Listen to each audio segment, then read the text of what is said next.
So I just wanted to go through how to use your Compex machine specifically for the quads, whether that's post-ACL reconstruction, whether that's because you're trying to get one part of the quad working post-injury, or just generally wanting to build the quads up. So I usually recommend a double and 2 single pads. So just prepared earlier that here I've got a nice double pad at the top, I've got a single in there, and I've got a single down the bottom. So this is about 1/3 of the way down, and this is all the way down in your vastus medialis oblique in there, trying to get that muscle there fired up. So the machine, there's lots of different variations. This is the one I've got here. They're all pretty similar, and they're very, very simple to use. So you need 2 leads because you've got 2 sets of pads to put together. If you see in the bottom here, you've got different holes you can put them in. This one here is for charging, so we ignore the first one, and then this is the first pad we put, or first connection we put in, and it just slides straight into there. And then we're going to need a second one to go in the second hole in there. So that's very simple, and that's how they look to begin with. They're in there. Okay. Now we switch the power button on here. Okay, and it comes on. I said, we've all got slightly different setups, but I want to scroll down to, in this case, it's rehabilitation.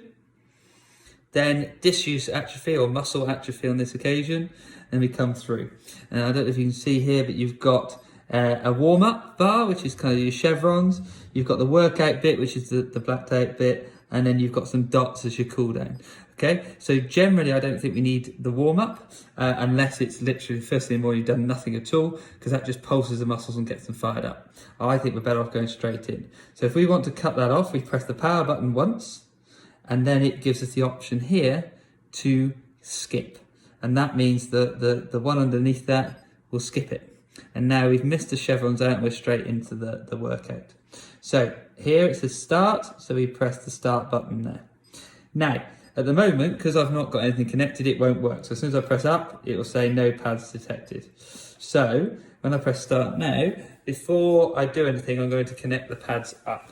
So what I want to do is I want these 2 to line up on the inside ones. So I'm going from here up to here. So that's those 2 lining up, and the current will go between those 2 and contract that side of the muscle group. And then the other side, I want to fire up the outer side. As a general rule, you'll want to fire up the inside more than the outside, because that's generally the muscle that atrophies the quickest. There's research proving that 6 to 8 hours after knee pain, this muscle starts to switch off and become atrophying. So we now have everything wired up, and as we've got 2 wires together, I want to link them together. So the best way to do that, otherwise I've got to press both of them to go up. The best way to do that is press the I button, that's linked all 4. I button again, that's link 3. And I button, that's link 2. So you can see there's 2 highlighted rather than all 4.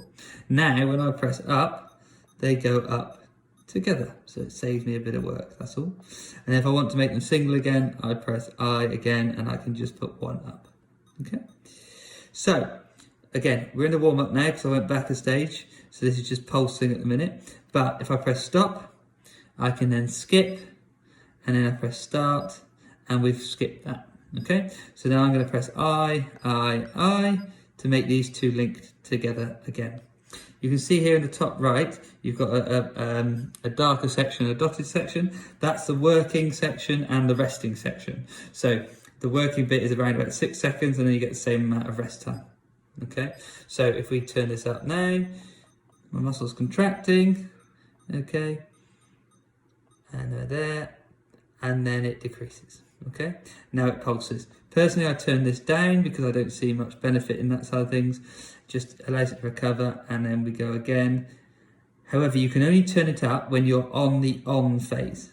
So as soon as it switches off, it will just increase the pulsing as a rest time. So you've got to only turn it up when it's on.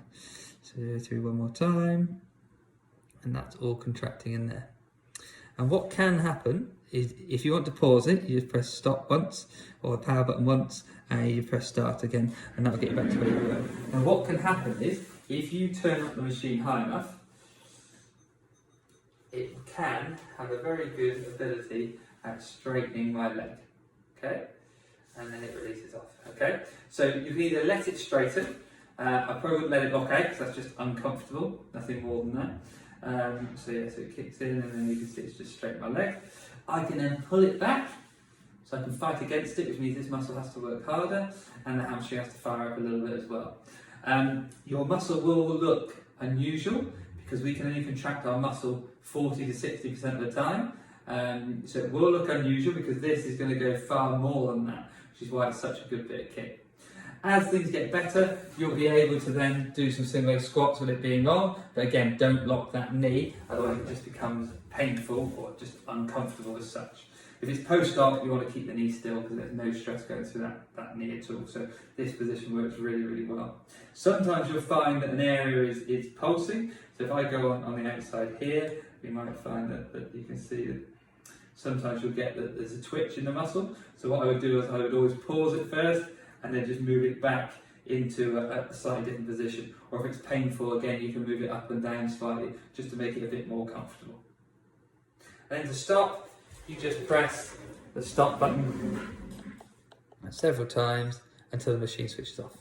To charge the machine, you have to take these ones out and you have to push the little red bar back in there to make sure the charger goes in and then plug it in. Any problems, let me know.